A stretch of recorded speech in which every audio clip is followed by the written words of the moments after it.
Hello friends. Today we are going to learn about part 1 of the Indian Constitution titled Union and its Territory. This part includes articles 1 to 4 which define the way India is structured territorially and how states can be created, altered or renamed. Part 1 of the Constitution deals with the Union and its territory. It contains just 4 articles, but they play a very important role. These articles specify how India is described and how the boundaries of states or union territories can be changed. Articles 2 and 3 especially focus on the creation of new states. Key idea: although India has a federal system because of its vastness and diversity, the Constitution does not actually use the word federation. Instead, it calls India a union of states. This reinforces the idea that Indian unity is indestructible. Even if states are reorganized, the union remains intact. Commissions on state reorganization. To understand how states in India were formed, several committees and commissions were appointed.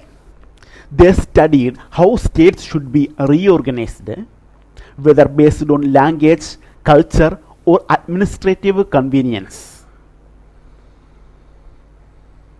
S.K. Dar Commission, 1948. S.K. Dar Commission was the first major body set up in 1948. It recommended that the reorganization of states should be done based on administrative convenience, not on linguistic lines. This means states should be created to make administration easier, not just because people speak the same language. JVP Committee, 1948. After Dar Commission, the JVP Committee was formed. Its members were Jawaharlal Nehru, Sardar Vallabhbhai Patel and Pattambi Sitaramaiah. They agreed with the Dar Commission and did not support forming states based on language. However, people across the country continued to demand linguistic states. Fasal Ali Commission in 1953.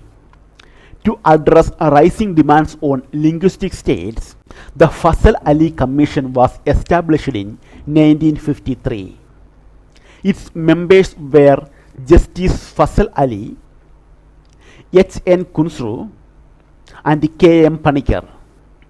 This commission recommended that states should be indeed to reorganized on linguistic basis.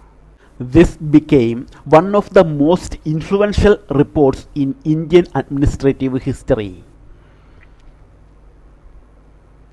States Reorganization Act in 1956. Based on the Fasal Ali Commission's report, the States Reorganization Act was passed in 1956. This came into effect on 1st November 1956. As a result, India was reorganized into 14 states and 6 union territories. This was a major step in structuring the India we know today. Current status. Today, India has 29 states and 7 union territories. The newest state is Telangana, which was officially formed on 2nd June 2014 after being separated from Andhra Pradesh.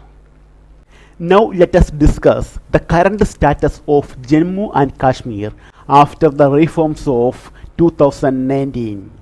On 5th August 2019, the Government of India abrogated Article 370, which previously gave special status to the former state of Jammu Kashmir. Following this, the Jammu and Kashmir Reorganization Act 2019 was passed. This act bifurcated the former state into two separate union territories. Union Territory of Jammu and Kashmir. This union territory has a legislative assembly, similar to Delhi and Pondicherry. Union Territory of Ladakh. This union territory has no legislature and is directly administered by the central government through a lieutenant governor. These changes officially came into effect on 31 October 2019.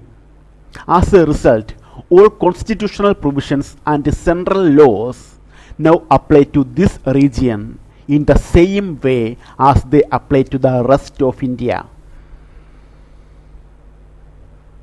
Article 3.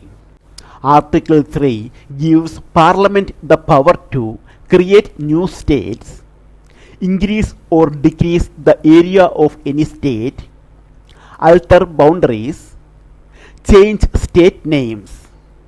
So any major territorial change in India can only be made by the Parliament, not by the states themselves. Article 4.